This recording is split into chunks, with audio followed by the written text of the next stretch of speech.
एक आठवड्यापूर्वी आपण इथेच भेटलो होतो आणि त्यावेळेला मी हिंदुत्वाच्या नावावरती जो लुटीचा कार्यक्रम चालू आहे त्याविरुद्ध आंदोलनाचा एक पुकारा केला होता।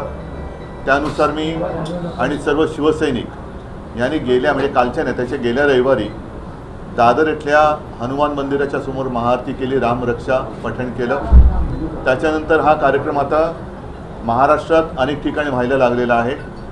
येत्या 18 तारखेला नागपूरमध्ये हा कार्यक्रम होईल, जिथे मी स्वतः जाणार आहे। माझा प्रयत्न आहे की आता हिंदूंनी झोपून चालणार नाही, जागं झालं पाहिजे।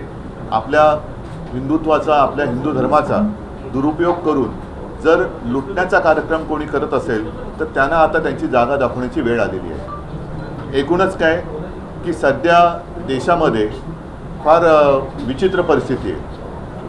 मी मागेही बोललो होतो, कदाचित तुमच्याशीच बोललो होतो का आणखीन कुठे बोललो होतो कल्पना नाही मला, पण बऱ्याच वर्षानंतर देशात आणि महाराष्ट्रामध्ये विरोधी पक्षाला प्रचंड काम आहे। कारण जिथे बोट दाखवू तिथे भ्रष्टाचार चाललेला आहे। रस्त्यावरती खड्डे आहेत, पण रस्ते करणाऱ्यांचं ज्यांचं काम आहे ते गडकरी साहेब इथेनॉलवरती बोलत आहेत। तर एकूणच काय की अंधाधुंद कारभार सुरू आहे। आणि म्हणून मग मी असं ठरवलं की प्रत्येक वेळेला एकाच विषयासाठी प्रेस कॉन्फरन्स घ्यायची। आणि आज मी जो विषय घेतलेला आहे हा विषय साधारणतः गेले किमान महिनाभर चालू आहे, पण दुर्दैवाने म्हणावा तसा तो लोकांपर्यंत जरी पोचला असला तरी लोकभावना त्याच्यावरती व्यक्त होत नाही आहेत। आणि तो विषय म्हणजे दिल्लीमध्ये जंतर मंतर येथे आपल्या अभिजित दिपके यांनी जो विषय उचलला तो अनेक युवकांच्या किंवा मी तर म्हणेन देशातल्या प्रत्येक युवकाच्या भवितव्याचा विषय आहे। नीट परीक्षेचे पेपर फुटले, त्याच्यानंतर अनेक विद्यार्थ्यांनी आत्महत्या केल्या, कोणी त्याच्याकडे लक्ष दिलेलं नाही आहे। सरकारला वेळ नाही आहे, सत्ताधारी पक्षाला इतर पक्ष फोडाफोडीमध्ये जास्त रस आहे, पण जिथे देशाचं नशीब फुटतंय, विद्यार्थी आत्महत्या करतायत, त्यांच्याकडे लक्ष द्यायला त्यांना वेळ नाही आहे। आणि मी आजची जी पत्रकार परिषद घेतलेली आहे ती त्या आंदोलनाला आणि सोनम वांगचुक यांना पूर्ण पाठिंबा जाहीर करण्यासाठी मी ही प्रेस कॉन्फरन्स घेतलेली आहे। सोनम वांगचुक एक मला येऊन भेटून गेले गेल्या महिन्यामध्ये। नेहमी मला त्यांच्याबद्दल एक आदर राहिलेला आहे। त्यांच्या खरं म्हटलं तर बुद्धिमत्तेचा देशाने उपयोग करून घ्यायला पाहिजे, पण अशाही व्यक्तीला देशद्रोही ठरवून तुरुंगात टाकलं जातं। आज ती व्यक्ती तिकडे आमरण उपोषणाला बसलेली आहे, दिवसागणिक त्यांची तब्येत खालवत चाललेली आहे। 16 दिवस झाले। मी 4 दिवसापूर्वी मुद्दामून अरविंद सावंत यांना त्यांच्या भेटीसाठी पाठवलं होतं।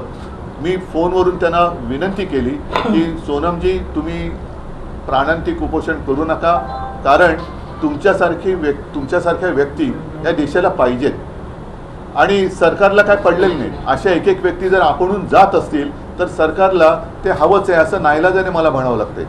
आज कोणाच्या लक्षात असेल किंवा नसेल, 2018 साली JD अग्रवाल ह्यांनी गंगेसाठी आमरण उपोषण केलं होतं। मला वाटतं 115 दिवसाचं उपोषण होतं। काय होतं त्यांच्या उपोषणाचा विषय? स्वतःसाठी काय मागत होते का? तर गंगेमध्ये जे काय सगळं बट्ट्याबोळ झालेला आहे गंगेचा, त्याबद्दल त्यांनी त्या उपोषण केलं होतं। त्यांनी प्राण सोडला, कोणी त्याची तशी म्हणावी तशी दखल घेतली नाही। गंगेत अजूनही त्याच्यानंतर कोरोना आला, गंगेमध्ये मृतदेह सोडले गेले, सगळा बट्ट्याबोळ चाललेला आहे। आणि आज देखील सोनम वांगचुक यांची प्रकृती ही दिवसागणिक खालवत चाललेली आहे। मी तर म्हणेन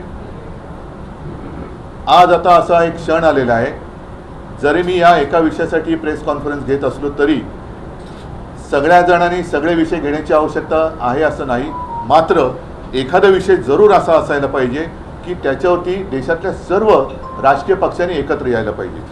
मी अजूनही तिथे कोणी पक्षाचे झेंडे घेऊन जावे या मताचा नाही आहे, कारण अभिजित दिपके हा युवक देशातल्या युवकांचा आवाज तिकडे उठवतोय आणि हे युवक जे आहेत हे सुशिक्षित आहेत। म्हणजे आज सकाळी मी ते सोशल मीडियावरती बघितलं, ते असेल तर भयानक आहे, कारण 20 तारखेला मला वाटतं त्यांनी मोर्चा आयोजित केलेला आहे आणि अभिजित दिपकेने असा एक दावा केलेला आहे की येत्या 20 तारखेच्या आत काही गुंड तिकडे सोडून हिंसाचार माजवून हे आंदोलन उधळून लावण्याचा काही जणांचा प्रयत्न आहे. हे फार हिणकस आणि नीच वृत्तीचं हे लक्षण आहे. एकूणच सोनम वांगचुक आहेत, अभिजित दिपके आहे आणि सगळे जे काही युवक आहेत हे कोणासाठी लढत आहेत?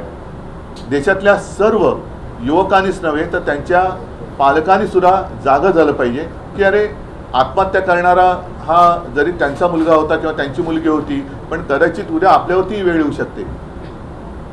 हा विषय राजकीय पक्षाचा नाही आहे, राजकारणाचा विषय नाही आहे, हा देशाचा विषय आहे. आणि त्यासाठी मला असं वाटतं देशभर काही ना काहीतरी प्रत्येक, आता मी म्हणेन मग प्रत्येक राजकीय पक्षांनी देशभरामध्ये आपापल्या राज्यामध्ये त्यांच्या समर्थनार्थ